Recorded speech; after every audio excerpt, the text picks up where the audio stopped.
have I got? Cassie. Towels and a bucket of water. Okay, towels and a bucket of water. What are towels good for? I mean, I got different kinds of towels here today. What do we use towels for? Darian. Drying off. Drying off. I've got a, what kind of towel is this? Beach towel. What do you use that for? Or when do you use that, Caroline? Whenever you're at the beach. Whenever you're at the beach. We don't have any beaches here in Fort Smith. So when else would I use it? Well, When you're at the pool. when you're at the pool. Yeah, we're probably more likely to use it when we're at the pool. Okay, I have a bunch of those at my house. What's this? Whoa. Towel for drying off. Take a shower. Yeah, if you take a bath towel. So we got a bath. You take a shower or a bath, you have to get out and you have to dry off before you put your clothes on. Otherwise, clothes are wet. That doesn't make a lot of sense. Okay, what kind of towel is this? Will. Like one for washing off your hands. Okay, yeah, hand towel. This actually comes probably out of what room in my house? Kitchen. Isaac. Kitchen. Yeah, kitchen towel. What do you use them for besides drying your hands? Andrew. Cleaning up messes. Yeah, cleaning up messes. Yeah. What else? Fizzling. Washing the dishes. Yeah, you wash the dishes. You got to dry them off with something.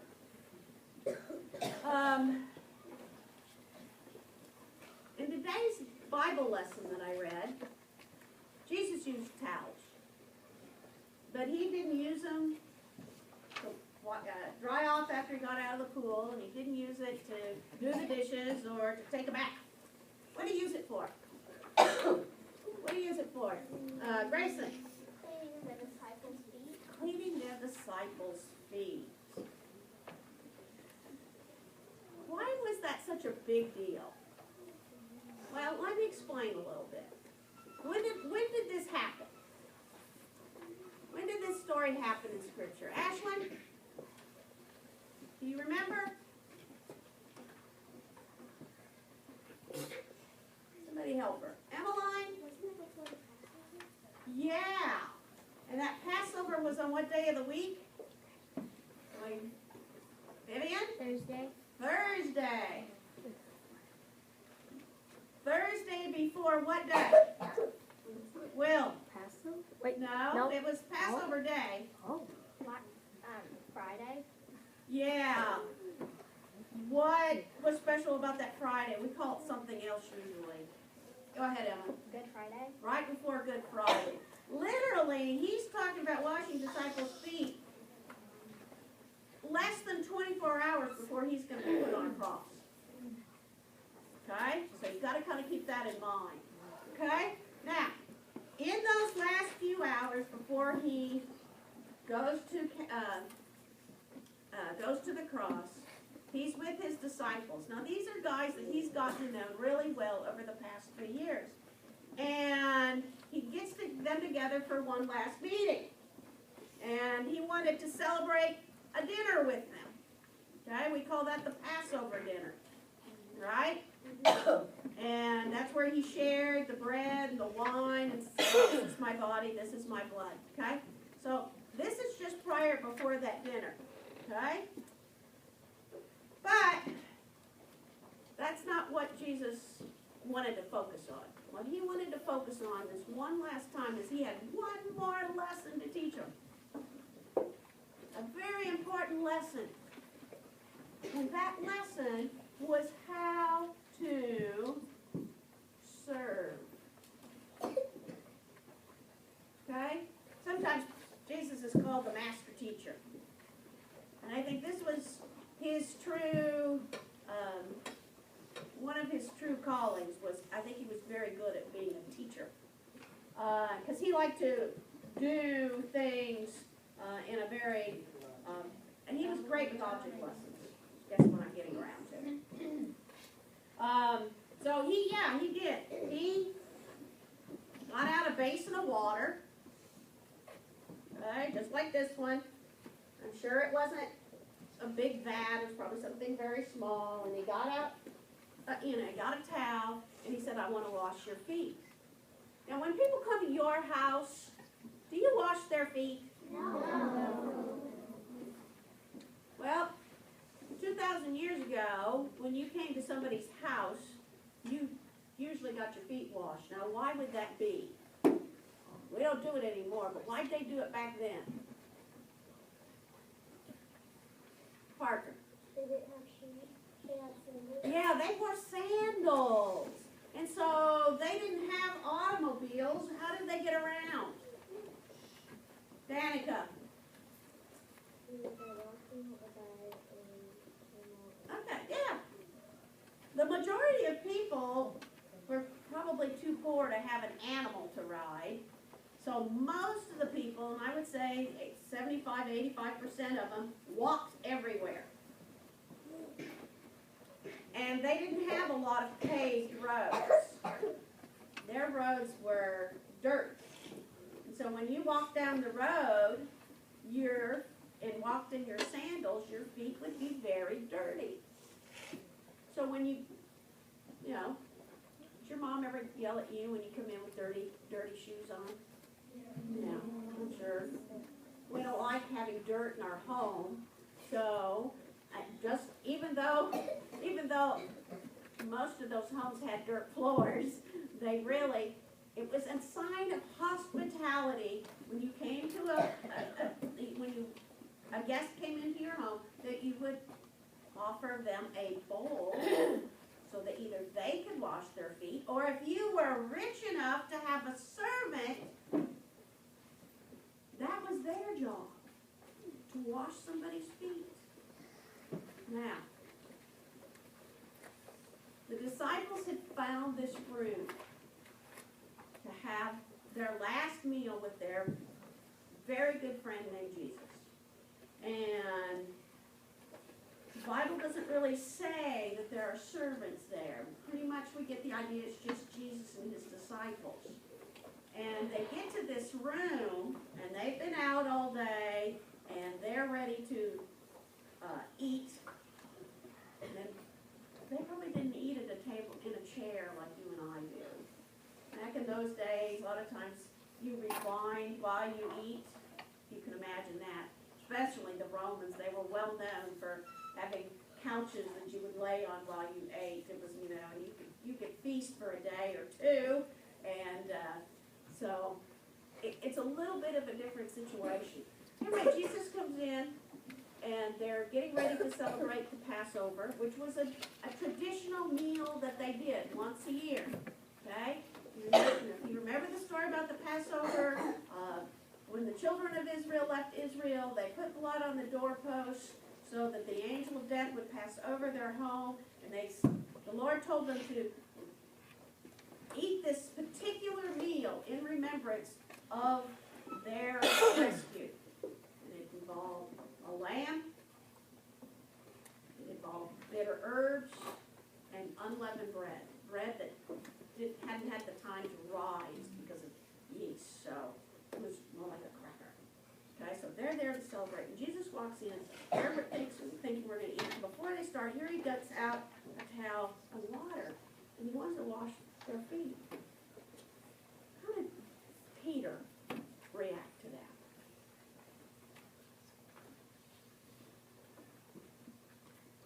How did Peter react? Andrew. Did he say, should I be washing your feet? Yeah. He wasn't real excited about it, was he, Andrew? Why was he upset?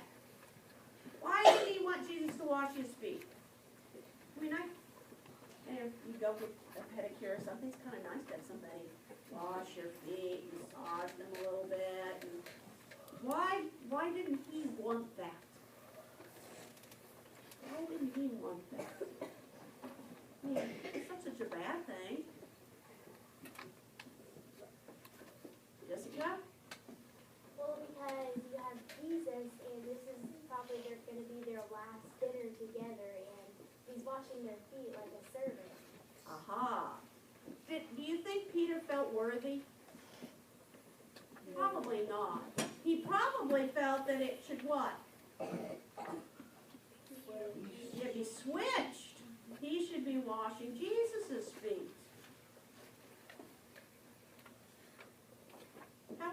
feel if I asked one of you to come up and let me wash your feet? You think so? Feel great.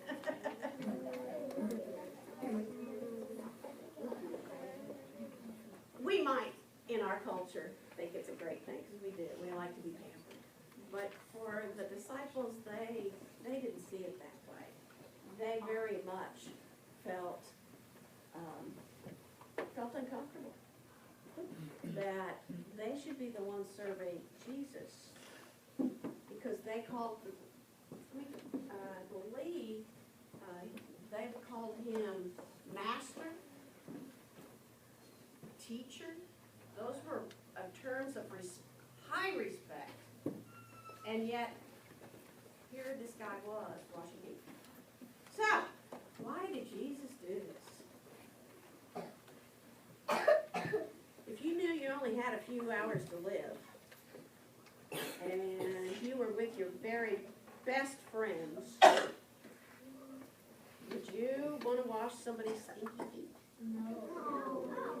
So, he just didn't do it for fun. Why did he do it? Why did he do it? Caleb. Because he did it because he wanted to show how much the disciples meant to him. Yes, I totally agree. He wanted to show them how much they meant to him. Why else? Alex. Because he wanted them to be clean. Because he wanted them to be clean. He was showing them hospitality. That is correct. Very. He's teaching them a lesson. What was the lesson? What was the lesson?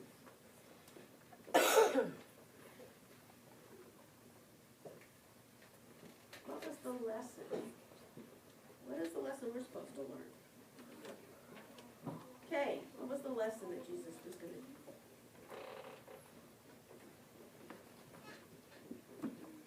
Emma Golston.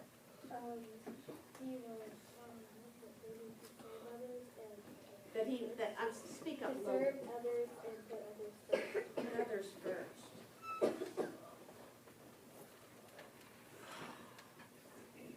Why was that an important lesson for him to teach them at the very end?